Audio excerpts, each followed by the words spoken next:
എൻ്റെ ഗാർഡനിലേക്ക് ഞാൻ ഒരിക്കലും വാങ്ങണമെന്ന് ആഗ്രഹിച്ച ഒരാളല്ല കേട്ടോ ഈ റോസ് പ്ലാന്റ്. അപ്പോൾ ഇതിൻ്റെ ഭംഗിയും ഇതൊക്കെ കാണുമ്പോൾ വാങ്ങണമെന്ന് തോന്നും. പക്ഷേ പലപ്പോഴും ഞാൻ ഇതിൻ്റെ കെയറിങ്ങും ഇതിൻ്റെ മെയിൻ്റനൻസും ഒക്കെ ഭയങ്കര ബുദ്ധിമുട്ടാണെന്നുള്ളൊരു ധാരണ എനിക്കുണ്ടായിരുന്നതുകൊണ്ട് ഞാൻ വാങ്ങാറില്ല. കാരണം വേറൊന്നുമല്ല, പുഴുക്കുത്തും കീടശല്യമൊക്കെ ഭയങ്കര കൂടുതലുള്ളൊരു പ്ലാന്റാണ് റോസ് പ്ലാന്റ്.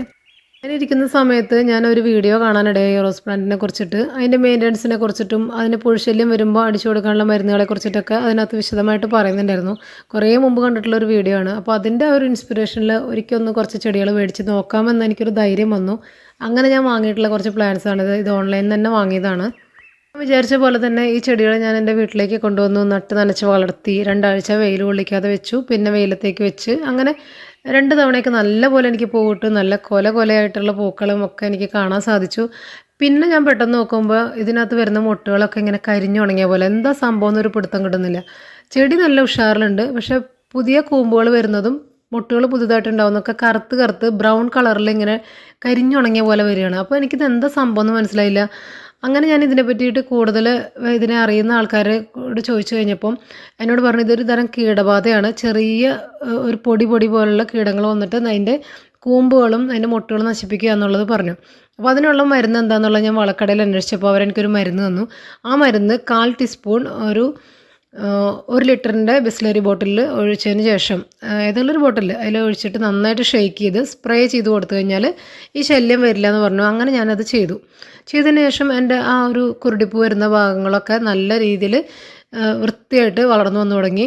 ആ ചുരുളുന്നതിൻ്റെ ആ ഒരു ഇതൊക്കെ മാറി നല്ല രസമായിട്ട് പിന്നെ വീണ്ടും പഴയ പോലെ ഇപ്പോൾ ഉണ്ടാവാൻ തുടങ്ങിയിട്ടുണ്ട്. അപ്പോൾ ആർക്കെങ്കിലും റോസിന് ഇതുപോലെ കുരുടിപ്പൊക്കെ വന്ന് മുട്ടകളൊക്കെ കരിഞ്ഞുണങ്ങിയ പോലെയൊക്കെയാണ് നിൽക്കുന്നതെന്നുണ്ടെങ്കിൽ ആ മരുന്നിൻ്റെ പേര് ഞാൻ പറഞ്ഞുതരാം. മരുന്ന് അറിയണമെന്നുണ്ടെങ്കിൽ ഒന്ന് കമൻറ്റ് ബോക്സിൽ പറഞ്ഞോളൂ കേട്ടോ, ഞാൻ ഡീറ്റെയിൽ ആയിട്ട് അതിൽ കൊടുക്കാം. നട്ട് കൊടുത്ത സമയത്ത് ഞാൻ മണ്ണും മണലും കുറച്ച് ചാണകപ്പൊടിയൊക്കെ ചേർത്തിട്ടാണ് മിക്സ് ചെയ്തിട്ട് നട്ട് കൊടുത്തത്. എന്നിട്ട് റോസ് പ്ലാന്റ്സ് അങ്ങനെ 2 ആഴ്ചയോളം വെച്ചതിന് ശേഷം പിന്നീട് 2 ആഴ്ചയ്ക്ക് ശേഷം ഞാൻ ഓരോ ടീസ്പൂൺ നമ്മുടെ ചട്ടിക്കനുസരിച്ച് ചെറിയ ടേബിൾ സ്പൂൺ അല്ല ടീസ്പൂണാണ് പാടുള്ളൂ കേട്ടോ. ഇനിയിപ്പോൾ നിങ്ങൾക്ക് സ്പൂണിലൊക്കെ ഇടാൻ പേടിയാണെന്നുണ്ടെങ്കിൽ ഒരു 4-5 മണി എടുത്തിട്ട് ഈ പ്ലാന്റിൻ്റെ റൂട്ടിൽ നിന്ന് നീക്കി ചട്ടിയുടെ വശങ്ങളിൽ ഒരല്പം ഇട്ട് കൊടുക്കുക. ഒരു 4-5 മണി ഇട്ട് കൊടുത്താൽ മതി. ഞാൻ എൻ്റെ റോസുകളൊക്കെ നട്ടിട്ടുള്ളത് 10 ഇഞ്ചിൻ്റെ ചട്ടിയിലാണ് കേട്ടോ. ഒരുപാട് വലിയ ചട്ടി ഞാൻ എടുക്കാറില്ല. കാരണം ബോഗൺവില്ലയുടെ കാര്യത്തിൽ തന്നെ ഒത്തിരി വലിയ ചട്ടി എടുത്തിട്ട് എനിക്കത് എടുത്ത് മാറ്റാനും അതുപോലെ റീപോർട്ട് ചെയ്യാനൊക്കെ ഭയങ്കര ബുദ്ധിമുട്ടാണ്, ഞാൻ പറഞ്ഞിരുന്നില്ലേ.